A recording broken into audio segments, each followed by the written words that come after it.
पाहताय प्रहार टीव्ही, सत्यमेव व्रतम। देशात सर्वाधिक लक्ष लागलेल्या पश्चिम बंगालच्या निकालाचं चित्र आता स्पष्ट होत असून बंगालमध्ये मुख्यमंत्री ममता बॅनर्जीच्या टीएमसी पार्टीला मोठा धक्का बसलाय।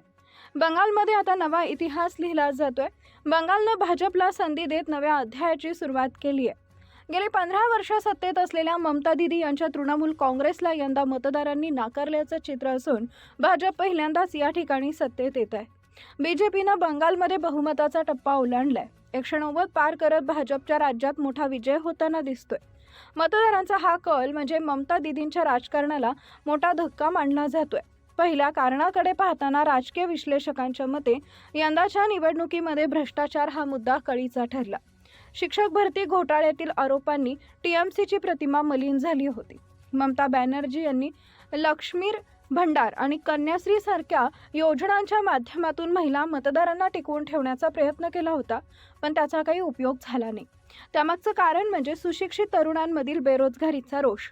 हा रोष सरकारमधील योजनांच्या लाभापेक्षा भारी ठरल्याचं आजपर्यंतच्या निकालाच्या कलावरून स्पष्ट होत आहे। ममता दीदी या गेली 3 टर्म सत्तेत होत्या, त्यामुळे सरकारमध्ये अजूनही अपेक्षित असं विकासाचे परिणाम न दिसल्यानं मतदार नाराज होतेच। खास करून ग्रामीण भागातल्या नागरिकांचा समस्या हा मुख्य मुद्दा होता।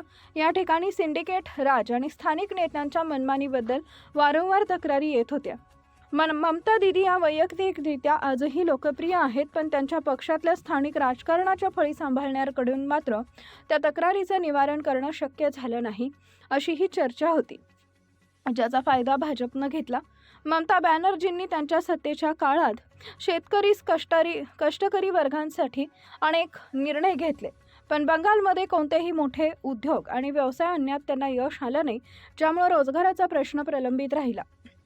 भाजपनं त्यांच्या प्रचाराचा जोर याच बाजूने लावला। सोनार बंगला आणि औद्योगिक विकासाच्या मुद्द्यावर केलेल्या प्रचारामुळे शहर आणि निमशहरी भागातला मतदार हा भाजपच्या बाजूने गेला।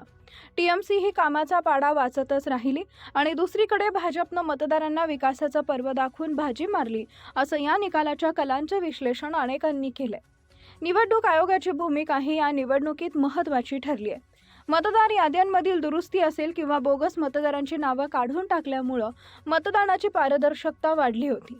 टीएमसीने या सगळ्याला भाजपचं षडयंत्र म्हटलं होतं, पण निष्पक्ष मतदानामुळं मतांची टक्केवारी आणि सगळंच समीकरणं बदलली, असंही काही तज्ज्ञांनी सांगितलंय।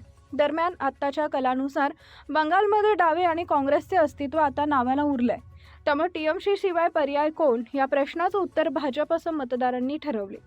ममता बॅनर्जींना मिळणारी अल्पसंख्याक मते कायम राहिली असली तरी बहुसंख्य मतांचं मोठ्या प्रमाणावर झालेलं एकत्रीकरण आणि भूपेंदू अधिकारी यांच्यासारख्या नेत्यांनी दिलेलं आव्हान दीदींना पेलता आलेलं नाहीये, ज्याचा फटका म्हणून दीदीच्या हातून बंगाल निसटलाय।